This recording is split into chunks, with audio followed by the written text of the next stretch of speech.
যারা অশান্তিতে আছেন লেখাটি তাদের জন্য। সম্পর্কের প্রথম হলো বিশ্বাস। এই বিশ্বাসটাই একটা সম্পর্কের মূল। যে সম্পর্কে বিশ্বাস নেই সে সম্পর্কও টিকে থাকে না। সম্পর্কের দ্বিতীয় হলো সম্মান। যে সম্পর্কে সম্মান নেই, একজনকে সম্মান দেয় না, সে সম্পর্ক টিকে থাকে না।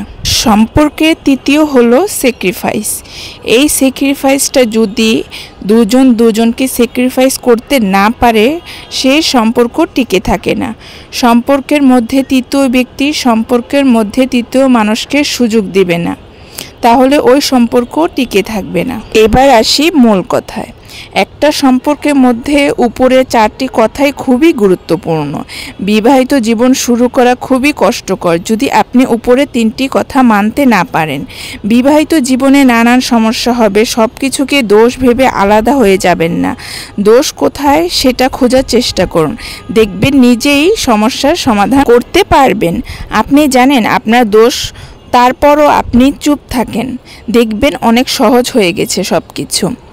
1-2 কথা সম্পর্কের মধ্যে তৃতীয় মানুষকে আসতে দিবেন না, নিজেরা বসে সমাধান করার চেষ্টা করুন। কখনো ডিভোর্সের কথা কখনো মাথায়ও আনবেন না। ডিভোর্সে কখনো শান্তি আনতে পারে না। আপনি মনে করেন যে ডিভোর্স দিলে হয়তো আপনি মুক্তি পেয়ে যাব, তাহলে তা কখনোই হয় না।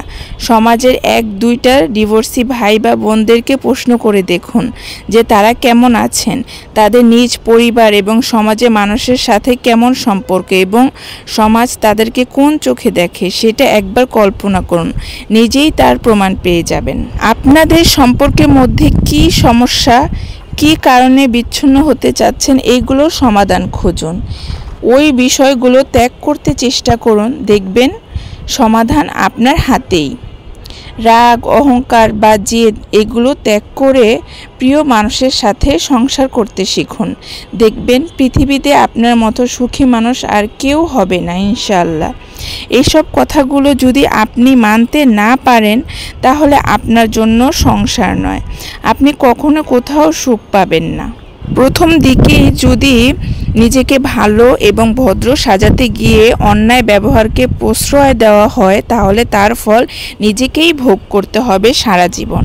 ভালো থাকুক পৃথিবীর সকল সম্পর্কের মানুষগুলো, ভালো থাকুক প্রিয় মানুষগুলো।